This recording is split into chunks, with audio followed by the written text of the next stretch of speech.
अच्छा सी, इसमें हमसे वो एवरेज टाइम मांग रहे हैं, एवरेज प्राइस मांग रहे हैं for third and fourth unit ना। एवरेज प्राइस पर bike for third and fourth bikes, third and fourth unit. हम करेंगे क्या, सी मटेरियल तो हमारी बात हो गई कि material is going to be $1000, because material तो per unit dollar cost same है ना मटेरियल की। मटेरियल का एक यूनिट है तो $1000 कॉस्ट है, दो यूनिट है तो $2000 कॉस्ट है, तीन यूनिट्स है तो $3000 कॉस्ट है। तो material per unit $1000 is going to be constant even in average values, ठीक है। अब हमें लेनी है labour cost. Labour cost based होती है लेबर आवर्स पे, और लेबर आवर्स हमारे चेंज होते रहते हैं continuously in this topic learning curve में। मतलब थर्ड यूनिट है तो हो सकता है पर यूनिट 40 आवर्स लग रहे हो, एक यूनिट 40 आवर्स ले रहा हो, थर्ड यूनिट स्पेसिफिकली 40 आवर्स ले रहा हो। फोर्थ यूनिट की बात करें तो हो सकता है फोर्थ यूनिट जो है ना वो 38 आवर्स ले रहा हो स्पेसिफिकली। तो इनकी एवरेज क्या हो गई, इनकी एवरेज हो गई 39। सही है। तो हमें जो उनको प्राइसिंग देनी है उसके लिए हमें ऑब्वियसली आवर्स चाहिए, ताकि हम आवर्स को रेट से मल्टीप्लाई करें और लेबर की कॉस्ट लिखें। अब उसके लिए मसला ये है,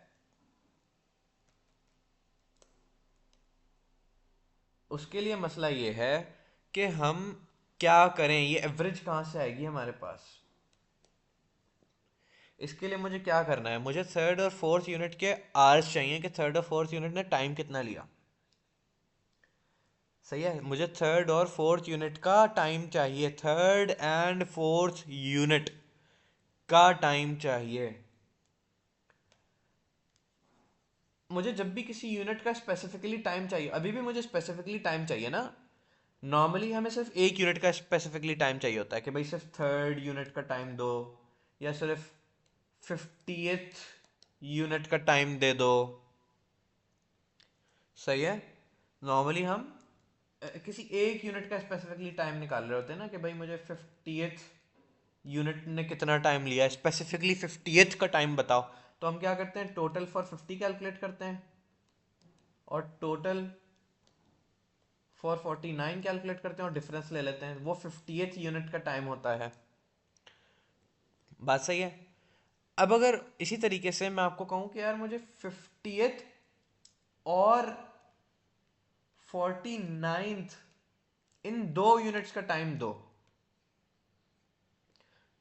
इन दो यूनिट्स का टाइम दो कि 50th और 49th इन दोनों ने मिला के टोटल कितना टाइम लिया एक्चुअल में, 50th और 49th दोनों का एक्चुअल टाइम कितना है। अब मैं कैसे निकालूंगा, जब मुझे सिर्फ 50 का निकालना था तो मैंने 50 और 49 का टोटल लिया और उसका जो डिफरेंस था वो 50 यूनिट का टाइम हो गया 50th। ऐसी अब अगर मुझे 50th और 49th इन दोनों का टोटल टाइम चाहिए कि इन्होंने स्पेसिफिकली कितना टाइम लिया है, इन दोनों का मुझे स्पेसिफिक टाइम चाहिए, तो मैं क्या लूंगा, अगेन मैं टोटल लूंगा 50 का, और अब मैं टोटल 48 49 का नहीं 48 का लूंगा कि भाई मैं 48 यूनिट्स बना रहा हूँ तो कितना टाइम लग रहा है, और 50 यूनिट्स बना रहा हूँ तो कितना टाइम लग रहा है। इमेजिन मैं 48 यूनिट्स बना रहा हूँ तो 100 आवर्स लग रहे हैं, 50 यूनिट्स बना रहा हूँ तो 120 आवर्स लग रहे हैं। इन दोनों का differential will B 50th and 49th unit का टाइम। इन दोनों का differential will be the 50th and 49th unit का टाइम। क्यों कि भाई जब मैंने 48 यूनिट्स बनाए तो टोटल मुझे 100 आवर्स लगे टोटल, और अगर मैं 50 यूनिट्स बनाने जाऊंगा तो मुझे टोटल 120 आवर्स लगेंगे।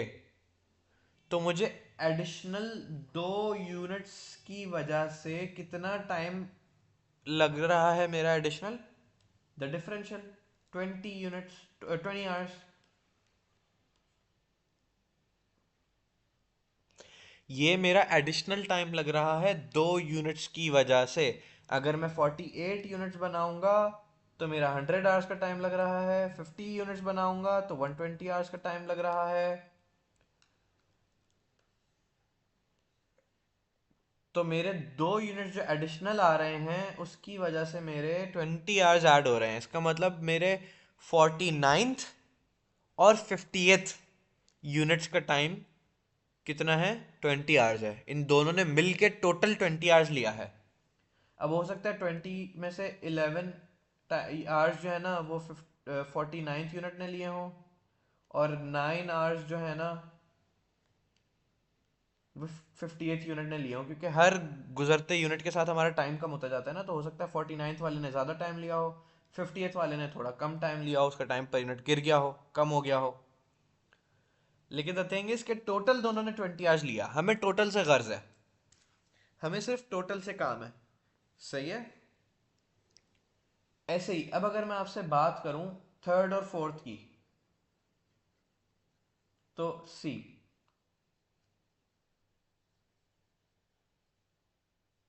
एक सेकेंड।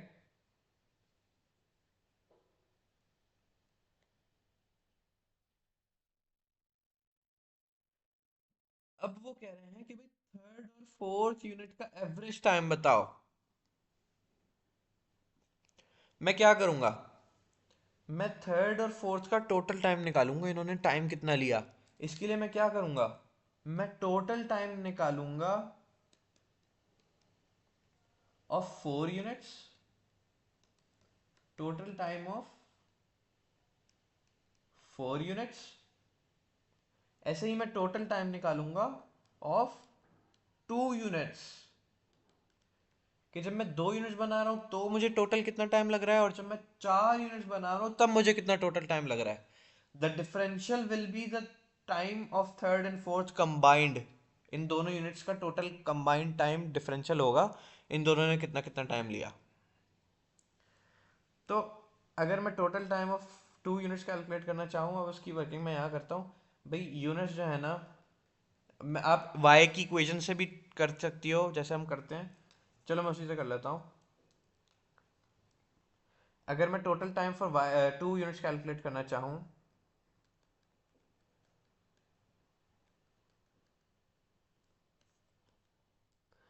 तो y इज इक्वल टू 50, 50 था ना हमारा, हाँ 50 ए प्लस, ये लाइक पहले यूनिट का टाइम 50 आवर्स था, सही है। 50 इंटू क्या था, 50 इंटू, ठीक है, 50 इंटू, और हम कितने यूनिट्स के लिए कैलकुलेट कर रहे हैं? 2। इक्वेशन क्या थी? y is equal to A into X की पावर b। तो a इज 50, x इज 2, क्योंकि हम 2 यूनिट्स के लिए वर्किंग कर रहे हैं, और b वॉज -0.3219। सही है। तो मेरे पास जो y की एवरेज आएगी, that will be that will be 50 into 0.8। तो y विल बी 40 आवर्स। अब 2 यूनिट्स बनाऊंगा तो ऑन एन एवरेज एक यूनिट 40 आवर्स लेगा। तो मुझे टोटल कैलकुलेट करना है ना, मुझे तो टोटल चाहिए। तो मैं मल्टीप्लाई बाय 2 कर दूंगा, आई विल गेट 80 आवर्स। कि यार अगर मैं 2 यूनिट्स बना रहा हूँ तो मेरा टोटल टाइम लग रहा है 80 आवर्स। ऐसे ही अब मैं सेम काम करूंगा, टोटल टाइम फॉर 4 यूनिट्स। मैं टू से मैं 2 से 4 यूनिट्स पे क्यों आ गया? क्योंकि मुझे चाहिए डिफरेंशियल थर्ड एंड फोर्थ, तो उसके लिए मुझे 2 और 4 का डिफरेंशियल चाहिए। कि मैं 2 यूनिट बना रहा हूँ तो कितना टाइम लग रहा है, और 4 यूनिट्स बना रहा हूँ तो कितना टाइम लग रहा है। सही है। और जो इंक्रीज हो रहा होगा वो थर्ड एंड फोर्थ यूनिट का टाइम होगा। तो मैं कैलकुलेट किया फोर्थ यूनिट के लिए, again y is equal to 50 into 4 की पावर -0.3219।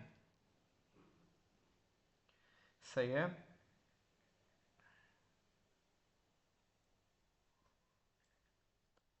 तो यह आया y इज इक्वल टू 50 × 0.64। तो ये हो गया y is equal to 50 into 0.64, this is 32। अगर मैं 4 यूनिट्स बनाऊंगा तो ऑन एन एवरेज मुझे पर यूनिट इतना टाइम लग रहा है, तो मुझे तो चाहिए टोटल। मल्टीप्लाई बाय 4 कर दिया, 128 हो गया। अब मतलब क्या हुआ इसका? जब मैं 2 यूनिट्स बना रहा हूँ तो मुझे टोटल टाइम लग रहा है 80 आवर्स। मैंने पहला यूनिट बनाया, दूसरा यूनिट बनाया, मुझे टोटल 80 आवर्स लग गया। अब इसमें से पहले यूनिट में जितने भी टाइम लगा, दूसरे यूनिट में जितना भी टाइम लगा, मेरा हेडेक नहीं है। मुझे पता है कि 2 यूनिट बनाने में टोटल 80 आवर्स लगा। मुझे चाहिए तीसरा और चौथे यूनिट का टाइम, कि तीसरा और चौथा यूनिट बनाने में कितना टाइम लगा होगा। तो मैंने क्या किया कि भाई 2 यूनिट्स में मुझे इतना टाइम लग रहा है 80 आवर्स, तो 4 यूनिट्स में कितना टाइम लगेगा टोटल? 4 यूनिट्स में मुझे लग रहा है 128 आवर्स का टाइम। तो जब 2 यूनिट्स में मैं 80 आवर्स तक यूज कर चुका हूं, और एडिशनल 2 यूनिट्स बनाने की वजह से इंक्रीमेंटल देखो, अब इंक्रीमेंट क्या हो रहा है? ऊपर वाला टाइम कितने यूनिट्स के लिए है? For 2 units. नीचे वाला टाइम कितने यूनिट्स के लिए? For 4 units. तो एडिशनल 2 यूनिट्स बन रहे हैं ना, यहां से यहां आते हुए। आपने पहले 2 यूनिट्स का टाइम ही था, अब आपने तीसरा यूनिट बनाया, फिर आपने चौथा यूनिट बनाया, और ये 4 यूनिट्स के लिए आपने कैलकुलेशन की हुई है कि आपको 4 यूनिट्स पे इतना टाइम लगा है टोटल। एडिशनल क्या हुई? 80 आवर्स से 128 आवर्स पे आते आते 2 यूनिट्स की एडिशन हुई है, थर्ड और फोर्थ यूनिट की। तो इसका मतलब थर्ड और फोर्थ यूनिट के लिए ये इंक्रीमेंटल, देखो आप इंक्रीमेंटल इफेक्ट क्या आ रहा है? 2 यूनिट्स का इंक्रीमेंटल इफेक्ट आ रहा है, जो कि कौन सा यूनिट है? थर्ड और फोर्थ यूनिट्स है। और टाइम में कितना इंक्रीमेंट आ रहा है? 2 यूनिट्स बना रहे थे तो 80 आवर्स लग रहे थे, 4 यूनिट्स बनाएंगे तो 128 आवर्स लगेंगे। इसका मतलब एडिशनल जो हमें टाइम लग रहा है फर्दर 2 यूनिट्स बनाने के लिए, that is the differential, which is 48 hours, like 120 minus 80, 128 minus 80, sorry. 4 units का टाइम माइनस 2 यूनिट्स का time is the differential 48। 48 is the differential. कि भाई एडिशनल मैं 2 यूनिट्स बना रहा हूं जब मैं 2 से 4 पे आ रहा हूं तो, और उन 2 यूनिट्स को बनाने के लिए जो एडिशनल मेरा टाइम लग रहा है, that is 48 hours, the differential between 2 units का टोटल टाइम एंड 4 यूनिट्स का टोटल टाइम। सही है? तो मुझे पता चल गया कि थर्ड और फोर्थ यूनिट को बनाने के लिए टोटल मेरे 48 आवर्स लगे हैं। ये 48 आवर्स इन दोनों का कंबाइंड टाइम है। अब इसमें से हो सकता है 24 आवर्स जो है ना वो थर्ड यूनिट ले रहा हो, और 20 आवर्स जो है ना वो फोर्थ यूनिट ले रहा हो। इसमें से कुछ भी ब्रेकअप हो सकता है कि थर्ड यूनिट कितना टाइम ले रहा है, फोर्थ यूनिट कितना टाइम ले रहा है, मुझे उसमें नहीं जाना। मुझे टोटल टाइम चाहिए था, इन्होंने टोटल कितना टाइम लिया थर्ड और फोर्थ यूनिट ने मिला के टोटल, तो इन लोगों ने लिया 48 आवर्स। अब इसमें से थोड़ा सा थर्ड का होगा, थोड़ा सा फोर्थ यूनिट का टाइम होगा। सही है? अच्छा, अब हम क्या कैलकुलेट कर रहे हैं? हम कैलकुलेट कर रहे हैं एवरेज प्राइस पर बाइक। अब ये जो 48 आवर्स हैं ये तो दोनों का टाइम है ना, थर्ड और फोर्थ दोनों यूनिट्स का टाइम है। और हम क्या कैलकुलेट कर रहे हैं? एवरेज प्राइस पर बाइक, एक बाइक के हिसाब से। तो ये 48 आवर्स तो वो हैं जो थर्ड और फोर्थ यूनिट ने दोनों ने मिला के लिए। अब इसमें से हो सकता है, जैसे मैंने आपको कहा, कि 24 जो है वो थर्ड का हो सकता है। इसमें से एक सेकेंड, इसमें से 24 जो है ना आवर्स वो हो सकते हैं थर्ड यूनिट्स के, और थर्ड यूनिट के, और 20 आवर्स हो सकते हैं फोर्थ यूनिट के। ब्रेकअप कोई भी हो सकता है, मुझे उसमें नहीं जाना, मुझे चाहिए एवरेज। इन दोनों यूनिट्स ने इतने आवर्स लिए, मुझे ये पता है। इन दोनों यूनिट्स ने इन एक्चुअल इतने आवर्स लिए। अब इसमें से हो सकता है थर्ड ने इतने लिए हो, फोर्थ ने इतने नहीं लिए हो, क्योंकि ऑब्वियसली थर्ड और फोर्थ में डिफरेंस होगा, क्योंकि हर गुजरते यूनिट के साथ per unit time in actual कम होता जाता है। तो थर्ड के थोड़ा अलग आवर्स होंगे, फोर्थ के थोड़े ज़्यादा आवर्स, कम आवर्स होंगे, थर्ड के थोड़े अलग होंगे, फोर्थ के थोड़े अलग होंगे, इन शॉर्ट स्पेसिफिकली अगर देखा जाए। लेकिन मुझे तो टोटल चाहिए था, थर्ड और फोर्थ का टोटल। मुझे पता चल गया कि इन दोनों के 48 आवर्स टोटल हैं, और 48 आवर्स दोनों यूनिट्स के हैं। तो क्या मैं एवरेज कैलकुलेट कर सकता हूँ? मुझे स्पेसिफिक टाइम पर यूनिट नहीं चाहिए कि थर्ड ने कितना लिया, फोर्थ ने कितना लिया, मुझे चाहिए था एवरेज। मुझे थर्ड एंड फोर्थ बाइक्स के लिए क्या चाहिए थी? एवरेज प्राइस पर बाइक। तो मुझे एवरेज पर चाहिए, एवरेज पर बाइक चाहिए। तो मुझे पता है जब थर्ड और फोर्थ बाइक ने 48 आवर्स दोनों ने टोटल मिला के लिए हैं, तो इसका मतलब ये 48 आवर्स दो यूनिट्स के हैं ना, तो एवरेज कैलकुलेट कर सकता हूँ। ये 48 आवर्स थर्ड और फोर्थ दो यूनिट ने मिला के लिए हैं, तो मैं डिवाइड बाय 2 कर दूँ तो मुझे on an average per unit 24 hours मिल जाएंगे। सही है, मुझे on an average per unit 24 hours मिल गया कि ऑन एन एवरेज एक यूनिट ने 24 आवर्स लिए हैं। अब ये ना ये थर्ड यूनिट का स्पेसिफिकली टाइम है, ना ये फोर्थ यूनिट का स्पेसिफिकली टाइम है, ये एक एवरेज है। पहले मैंने ये देख लिया कि भाई थर्ड और फोर्थ यूनिट ने टोटल दोनों ने कितने टाइम लिया, 48 आवर्स लिए। इन दोनों के मिला के आवर्स हैं। इसका ब्रेकअप कुछ भी हो सकता है, जैसे मैंने बताया ब्रेकअप कुछ भी हो सकता है। मुझे ब्रेकअप नहीं चाहिए, मुझे चाहिए एवरेज। तो मैंने एवरेज कैलकुलेट कर ली कि भाई दो यूनिट्स ने, थर्ड और फोर्थ यूनिट ने टोटल इतने आवर्स लिए, और इतने आवर्स में मैंने कितने यूनिट बनाए? दो यूनिट बनाए ना, थर्ड और फोर्थ यूनिट। तो ये एवरेज आ गई हमारी 24 आवर्स। ना ये थर्ड यूनिट का टाइम है, ना ये फोर्थ यूनिट का टाइम है। क्यों? क्योंकि ये एवरेज है। ये 24 आवर्स हम वहां पे यूज करेंगे एवरेज कॉस्टिंग में अपनी। तो मैं यहां पे आऊंगा, बात शुरू हुई थी यहां से, एक सेकेंड, बात शुरू हुई थी यहां से। तो मैं लेबर में आवर्स कितने यूज करूंगा? मैं यूज करूंगा 24 आवर्स, क्योंकि ऑन एन एवरेज एक यूनिट ने 24 आवर्स लिए हैं।